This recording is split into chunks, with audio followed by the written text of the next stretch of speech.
Happy Monday! Hello everyone! Happy Monday! It's Coach Ro from RocioFlores.com. I'm doing my daily live Bible reading.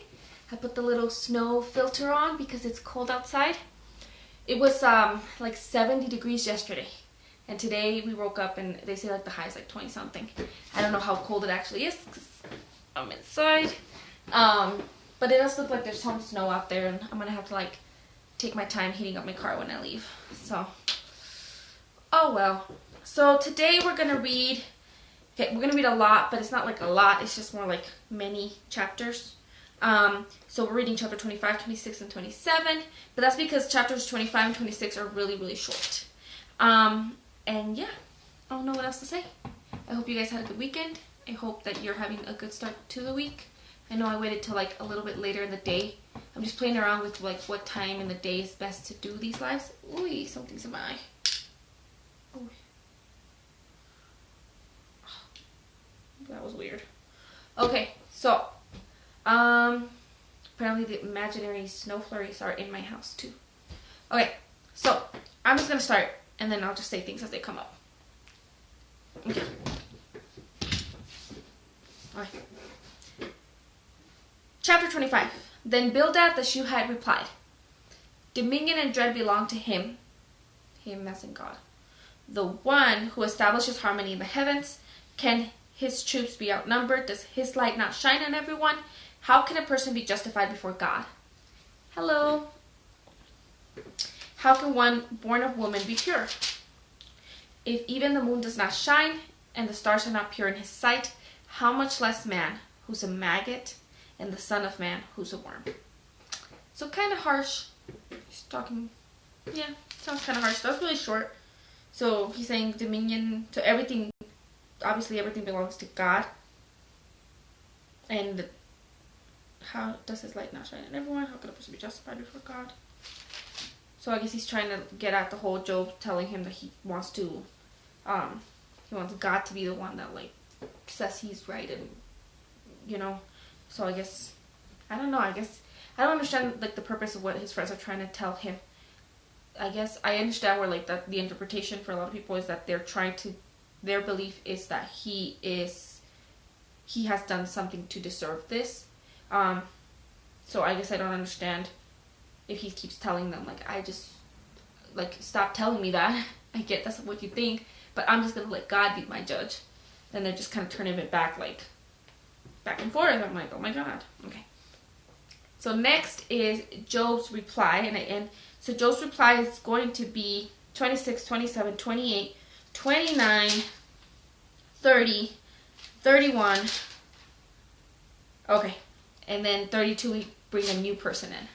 So it's good to break it up because anyways, chapter 28 says it's like Job's hymn to wisdom. So it's like a section of a section. So the first, what we're about to read says Job's reply to Bildad. So it's just kind of like one section and it'll be another section and then another section. I'll just go ahead and start and then we can think about it and see what it means. Okay. Then Job answered, "How you have helped the powerless and delivered the arm that is weak. How you have counseled the unwise and thoroughly explained the path to success. Who did you speak these words to? Whose breath came out of your mouth? The departed spirits tremble beneath the waters and all that inhabited them. Sheol is naked before God." Hello.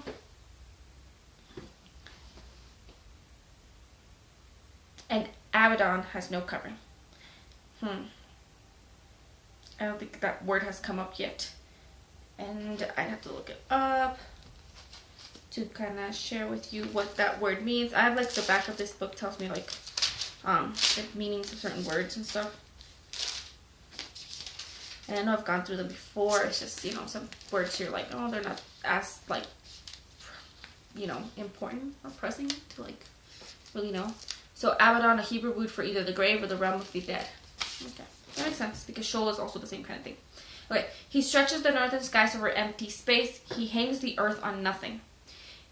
He wraps up the waters in his clouds, yet the clouds do not burst beneath their weight. He obscures the view of his throne, spreading his cloud over it. He laid out the horizon on the surface of the waters at the boundary between light and darkness. The pillars that hold up the sky tremble, astounded at his rebuke. By his power he stirred the sea. and by his understanding he crushed Rahab. And by his breath the heavens gained their beauty. His hand pierced the fleeing serpent. These are but the fringes of his ways. How faint is the word we hear of him. Who can understand his mighty thunder? So I think this is all kind of going into like the magnitude of what God does, right? Like, he did this, he did that. It's kind of like the equivalent of saying, like, you know, like, he built this house, he set the food on the table, etc. Hello. So, like, who can understand this thunder? Who can understand why he did these things or how he did these things? It's not understandable because God did them. I do want to point out that there's just one section here that says he hangs the earth on nothing, which is one of those like arguments for I guess I'm not sure what the name of that would be. So like when they're going into like creationism or apologetics about creation and science and what they knew back then versus what we know now about the reality of the world, that's one of those arguments that it specifically states. He hangs the earth on nothing, which I guess back in the day they used to believe that the earth was different. There's people that believe that now. So this is one of those arguments that, like, they had an understanding of this back in the day, right? So you might come... This book gets used a lot, especially in a lot of apologetics kind of stuff. And it gets used in different ways, so it's always careful to, like, it's your choice to come back to the book and be like, okay, this is what it says, and this is what I understand that they understood, versus taking anything in here and just kind of making any argument out of it, pro or against. So, okay, I'll continue, but I got a cough, I'm sorry. Still have a cough. Alright, chapter 27. Job continued his discourse, saying, as God lives, who has deprived me of justice, and the Almighty who has made me bitter? As long as my breath is still in me, and the breath from God remains in my nostrils, my lips will not speak unjustly, and my tongue will not utter deceit. I will never affirm that you are right. I will maintain my integrity until I die. So when it says there, I will never affirm that you are right, he's speaking back to the friends, because it's not a capital Y on the U. So he's saying, like, I'm never going to agree with what you guys are saying. I'm going to affirm that I was good until I die, because he is good. We know that he is, but his friends don't think that. Alright. I will cling to my righteousness and never let it go. My conscience will not accuse me as long as I live. Sorry, y'all. May my enemy be like the wicked, and my opponent like the unjust. For what hope does the godless man have when he is cut off? When God takes away his life?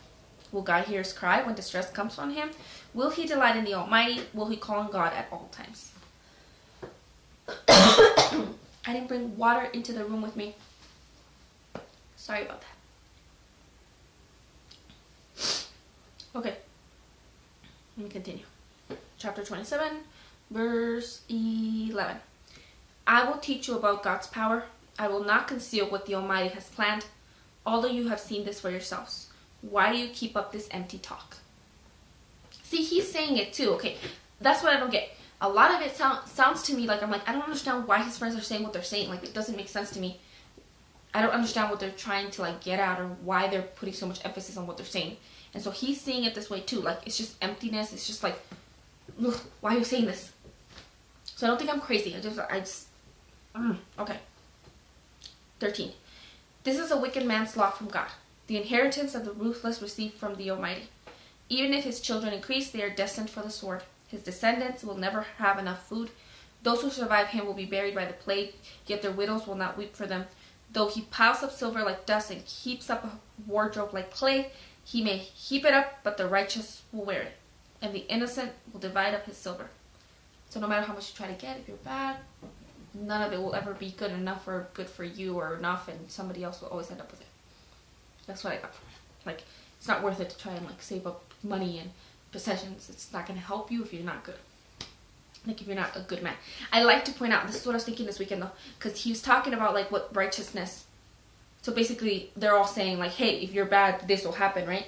And this happens to the good people. And then he's like, okay, yeah, but also all these bad things happen to good people. But also bad things happen to bad people. So then I was like, so then are they trying to affirm, like, that the good versus bad. But then I noticed there was a section where he talked about, like, he said the righteousness are those who follow God. So he's not talking about good versus bad based on their actions. He's talking about good or bad based on whether or not they've made a decision to follow God or not follow God.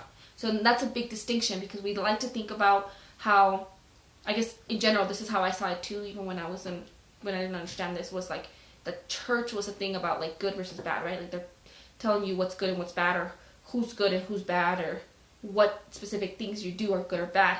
And it's not about that. It's about having a relationship with God.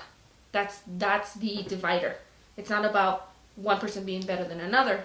The difference, the big, like, holiness, we tend to think of the word holy as like better than, and holy just means separate. So a person is separate because they have separated themselves. The distinction is we follow God, and that's what we believe in God, we praise God, we worship God. And that's the big distinction. So I like it here because he's talking about, he says the righteous will wear it. So this guy, obviously, let's say you're a wicked man because you're somebody who has decided not to follow that. So then you try to live a worldly life, you try to get your possessions. That doesn't mean, because I think a lot of times people read this kind of storyline and they're like, so that means that in this lifetime, as a good person, I will overcome the bad people. And we see that doesn't happen, because life is harder than that. And so then we're like, well, then what's the point of this? Like, what's the point of the good and the bad? He's like, he said the righteous.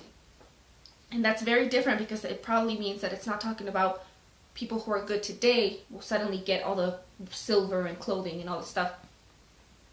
Probably means more on the symbolic end of, like, you know, the rewards that are less tangible than that. So I think that's kind of where to go with this. Dang it, I need water. Okay, let me just finish. Where was I at? Okay. The house he built is like the moth's cocoon, or a booth set up by a watchman. He lies down wealthy, but will do so no more. When he opens his eyes, it is gone. Terrors overtake him like a flood. A storm's wind sweeps him away at night. An east wind picks him up, and he's gone. It carries him away from his place. It blasts at him without mercy, while he flees desperately from its grasp. It claps its hands at him and scorns him from its place. Okay. So the next part will be a hymn. All of this has been very poetic sounding, like it's not written like in dialogue.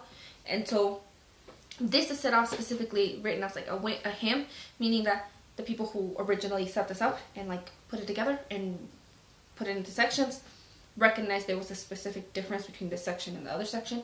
And I trust that they know more than I do. So we've got to keep in mind that it might be a little more poetic than what we have been reading. So I'll let you guys go because I can't breathe. So bye. That's all.